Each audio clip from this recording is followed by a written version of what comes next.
the stroke of half-time. We're in for a stimulating and vibrant second half. I can see that. Well, it's had a bit of everything in this half, Grant. Not much different to Sydney when they were level, remember, at half-time.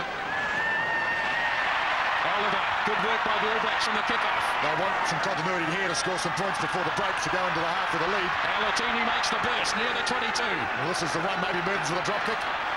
Shifts it on. Oh, they're going for the try. Maxwell, referee playing advantage, and it's right out in centre field. Well, it's exactly what they wanted. Better stay the blind side, Marshall. I'd say they should take the penalty, shouldn't they? Let's wait and see. Umaga feeds it on. Mertens. Cullen, they're still playing advantage. Well, advantage. Well, I would say that's very liberal use of the advantage law, because that was a long time to play the advantage. Admittedly, Kaplan made his decision, called out advantage still. But you certainly have to ask the question, it's an interesting rule, when does the advantage law stop? How long must play continue before the advantage is over? However, from a New Zealand... Yes. So this is the build-up. The advantage was given. You can see the arm going out. Maxwell, I thought, should have moved the ball on. There was a one-man overlap. However, they played the ruck. And I think there were 3 rucks before he went back for the kick a goal. However, to New Zealand, of course, a great advantage to turn 2 points up should Mertens kick this goal. A goal is imminent, I would imagine.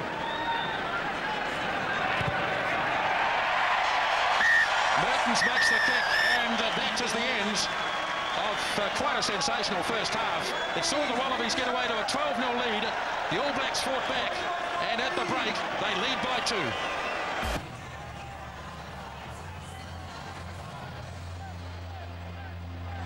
The alchemist of the Australian backline, without doubt, and his equivalent on the New Zealand side, Andrew Mertens.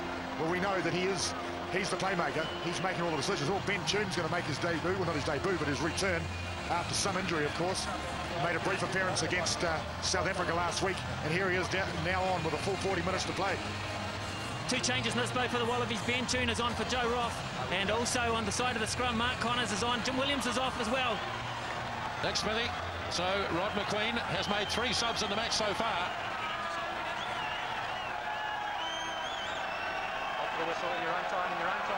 Stand by for a brilliant final 40 minutes in this test as Mertens goes long, too long. By a whisker. Even so, it's a bad mistake. Nisbo, just to clarify, it seems that the Williams replacement may well be a Bloodburn. Keep an eye on that one. Okay.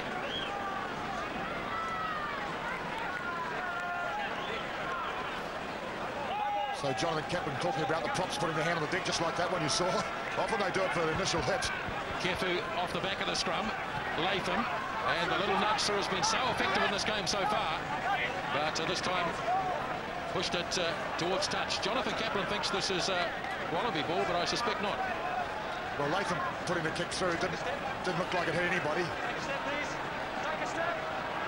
Ed Morrison across on the far side. Saw that it was off the boot of Latham. That's a bad throw first up from Oliver. All Blacks still haven't got those lineouts dead right. Jeremy Paul, who came on with 6 minutes remaining in the first half, places it for Gregan. Larkham now. Oh, dear me. Welcome to the field, Ben Tune. Well, Jonah hits him with everything. Alatini. I'd say he hit him with everything and more. Well, that's a great tackle by the Australians going forward. And it's a turnover. Stolen by Jeremy Paul. Well, 1 for 1. What a start to the second half.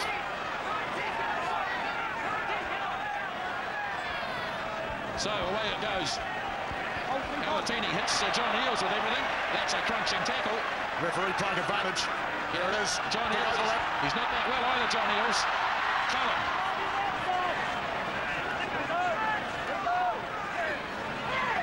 And there'll be a penalty. Ferocious tackling at the start of the second half. Release him. Tackler.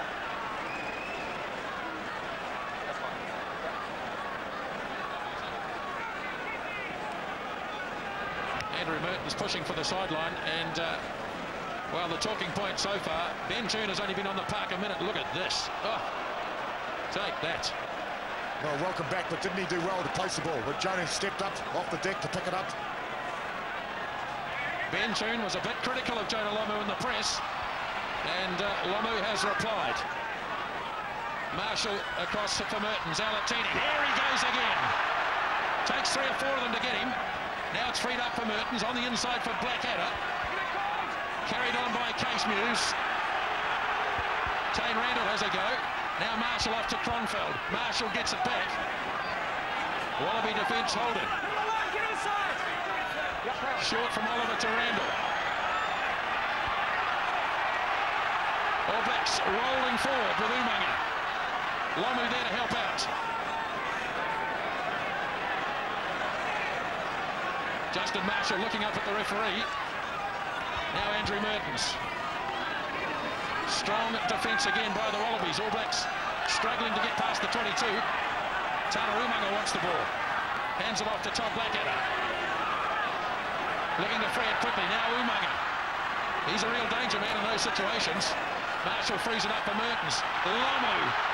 Gregan goes low. Stolen by Larkham. And he'll be disappointed with the result. Kicked it out. What an incredible period of play. One thing that I did notice is that the All Blacks, when the player drives, there's 2 or 3 men that are very, very keen to drive on him. So in other words, it's almost a driving maul, I guess, and it's instantaneous. It means that the opposition has to gather support behind that position and try and equal it, try and slow them up. Well, there's certainly intensity, isn't there, throughout this game. But it was a barrage of attack from New Zealand. And of course, the Australian defence held, and finally Larkham relieved pressure. Tipped by Blackadder. Alatini holds it up. Eremia was on the dummy run. Now Umaga, and it was just in front of Lomu, who didn't look as though he was quite with the move. No, it was a pretty confusing move. I didn't know where it was going. And maybe Jonah hadn't heard the call, but have a look at this. Alatini being the playmaker, well, Mertens, in fact. Yes, it was just the last pass, I think, was just a little bit in front. But such is the ability of the Australian defence to gather around where the ball is. New Zealand is forced to be really creative and quite complex.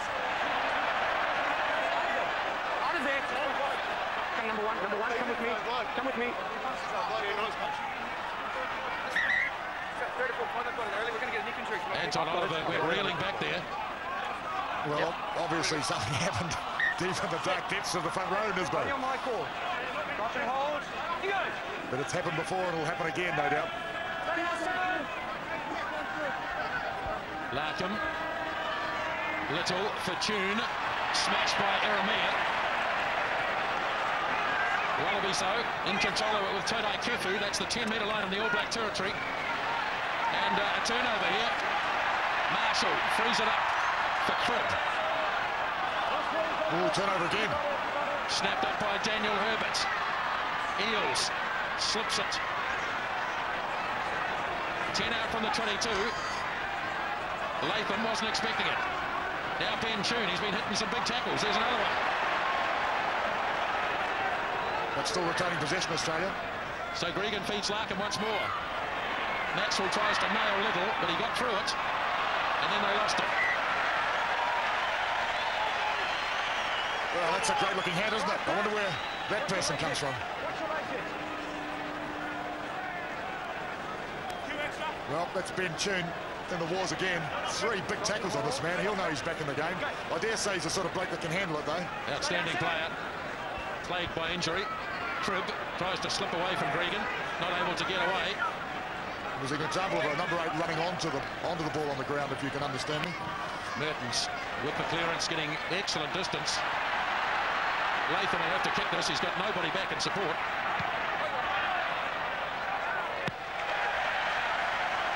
And content seemingly to kick it to touch.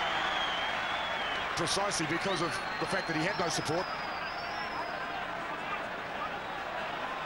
I wonder if he wrote the sign. Well, within 6 or 7 minutes of finishing Holsey Matilda the other day, the All Blacks are up 21-0. Maybe they should reinstitute it. Going short for Oliver to bring it out. Free kick, not in 5. Then go 5. In your own time. Quickly taken by Jeremy Paul. He's got a good turn of pace. Chased down by Blackadder, but he beats him. Umaga, that was a run of 30 metres by Jeremy Paul. So Gregan frees it up for Larkham. Straight across to Jason Little. Such a crucial stage in this game. The next team that scores takes an advantage. Here is Jeremy Paul again. John Eales on the end of the pass. Now Gregan to Larkham. Not such a flash pass, but David Wilson has it on the 22. David Giffen sets it once more. All Blacks, their turn to defend. Nudge through. Latham coming quickly. And Cullen could have gone anywhere, but Christian Cullen had it covered. Marshall unleashes the big dropout.